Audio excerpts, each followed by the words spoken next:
നമസ്കാരം, ഞാൻ doctor Manju Isaac, senior consultant in laryngology PRS hospital. ഇന്നിവിടെ ഞാൻ സംസാരിക്കുവാൻ പോകുന്നത് ന്യൂറോ ഡിസ്ഫേജിയ എന്ന കണ്ടീഷനെ പറ്റിയാണ്.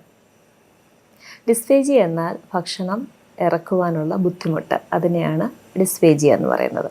ന്യൂറോ ഡിസ്ഫേജിയ എന്നാൽ നാഡിക്കോ തലച്ചോറിനോ ക്ഷതമോ ക്ഷീണമോ ബാധിക്കുമ്പോൾ അതിനോടനുബന്ധിച്ച് ഉണ്ടാകുന്ന ഭക്ഷണം ഇറക്കുവാനുള്ള ബുദ്ധിമുട്ട്, അതിനെയാണ് ന്യൂറോ ഡിസ്ഫേജിയ എന്ന് പറയുന്നത്. ഇത് ഏതൊക്കെ അവസ്ഥകളിലാണ് ഉണ്ടാകുന്നത് എന്ന് നോക്കാം. പക്ഷാഘാതം, അതായത് സ്ട്രോക്ക് ബാധിച്ചവരിൽ ഇതുപോലെയുള്ള പ്രശ്നങ്ങൾ കാണാം. ഭക്ഷണം ഇറക്കുവാനുള്ള ബുദ്ധിമുട്ട്.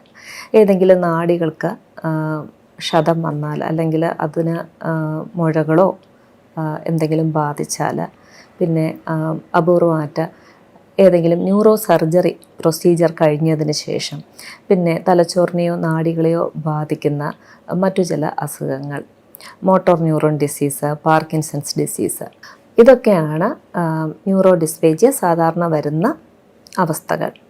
നാം നിത്യേന 3 നേരം ഭക്ഷണം കഴിക്കുമ്പോൾ ഇത് എത്രമാത്രം സങ്കീർണമായ പ്രക്രിയയാണ് എന്ന് ഓർക്കാറില്ല. ന്യൂറോ ഡിസ്ഫേജിയയെ പറ്റി സംസാരിക്കുമ്പോൾ ഭക്ഷണം വിഴുങ്ങുന്ന പ്രക്രിയയെപ്പറ്റി പറയാതെ വയ്യ. അതുകൊണ്ട് അതിൻ്റെ സങ്കീർണതയെപ്പറ്റി കുറച്ച് വാക്കുകൾ പറയാം.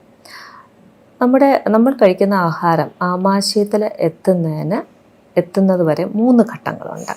ഒന്നാമത്തെ ഘട്ടം, നമ്മൾ വായ്ക്കുള്ളിൽ ആഹാരം വയ്ക്കുമ്പോൾ അത് വിഴുങ്ങുവാൻ തക്ക പരുവത്തിൽ അത് രൂപപ്പെടുന്ന ഘട്ടമാണ്. വെള്ളം കുടിക്കുമ്പോൾ പോലും വായ്ക്കുള്ളിൽ അത് പിടിച്ചു നിർത്തേണ്ടത് ആവശ്യമാണ്, കുടിച്ചിറക്കുന്നതിന് തൊട്ട് മുന്നേ. അതാണ് ഒന്നാമത്തെ ഘട്ടം.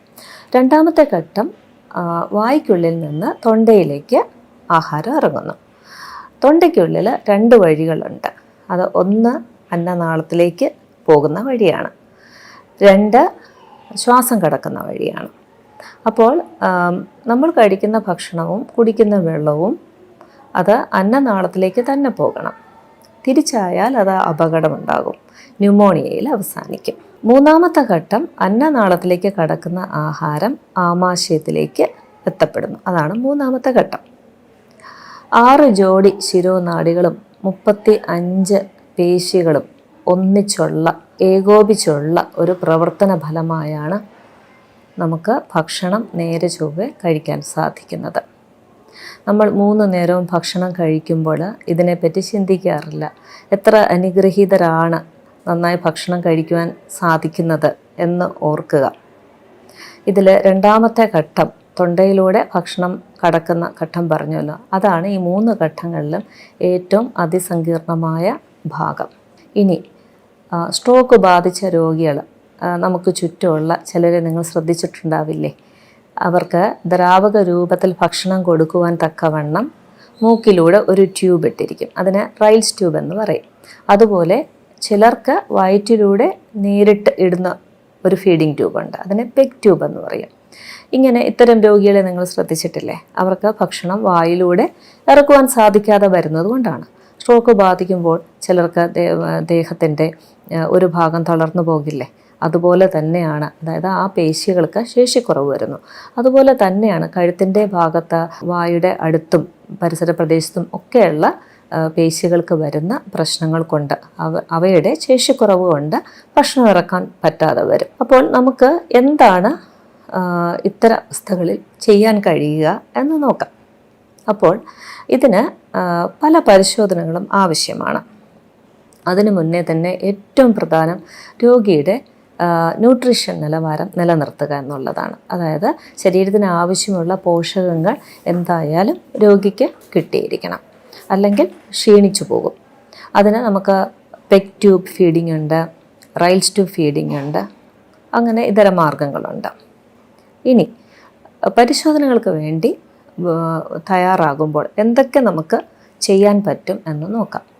അതായത് ഭക്ഷണം വായിലൂടെ ഇറങ്ങിപ്പോകുന്നത് നിരീക്ഷിക്കുവാൻ തക്കവണ്ണം സംവിധാനമുള്ള ക്യാമറ, അത് വായ്ക്കുള്ളിൽ വെച്ചുകൊണ്ട് തന്നെ ഭക്ഷണം ഇറങ്ങിപ്പോകുന്നത് നിരീക്ഷിക്കുവാൻ സാധിക്കും. ഇതിനെ ഫ്ലെക്സിബിൾ എൻഡോസ്കോപ്പിക് ഇവാലുവേഷൻ ഓഫ് സോളോയിങ് എന്ന് പറയും, ഫീസ്.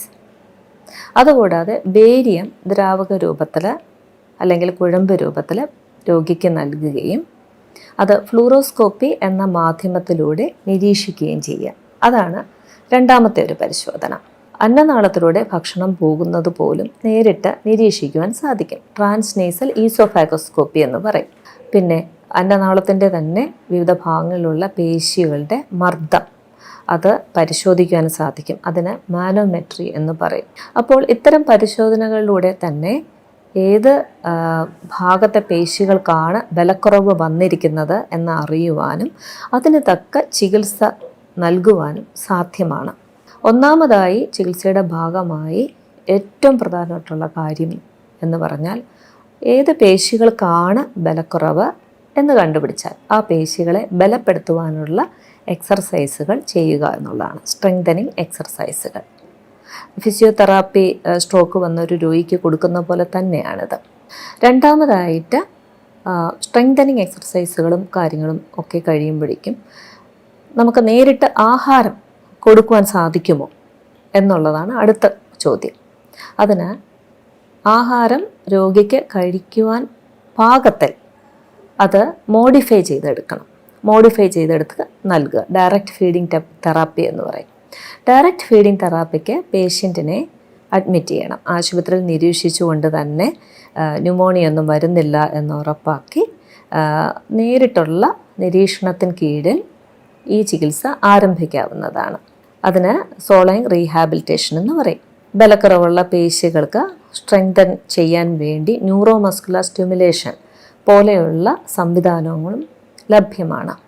ഇതുകൂടാതെ ബോട്ടോക്സ് ഇഞ്ചക്ഷൻ, അന്നനാളത്തിൻ്റെ മുകൾ ഭാഗത്തെ പേശികളുടെ പ്രവർത്തന വൈകല്യങ്ങളുണ്ടെങ്കിൽ ബോട്ടോക്സ് ഇഞ്ചക്ഷൻ നൽകുവാൻ കഴിയും.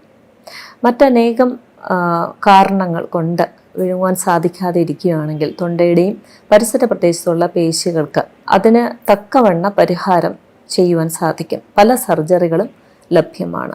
സ്ട്രോക്ക് ബാധിച്ച അനേകർ തന്നെയും റൈൽസ് ട്യൂബും പെഗ് ഫീഡിങ്ങും ആയി നടക്കുമ്പോൾ അതിൽ ഭൂരിപക്ഷം ആൾക്കാർക്കും സോളൈങ് റീഹാബിലിറ്റേഷനിലൂടെ, അതായത് ഇപ്പറഞ്ഞ പരിശോധനകൾ ചെയ്ത് എവിടെയാണ് തകരാറ് എന്ന് കണ്ടുപിടിച്ച് അതിന് തക്ക ചികിത്സ ചെയ്യുകയാണെങ്കിൽ അവർക്ക് വായിലൂടെ തന്നെ ഭക്ഷണം എടുക്കുവാനും അങ്ങനെ ജീവിതം ആസ്വദിക്കുവാനും സാധ്യമാണ്.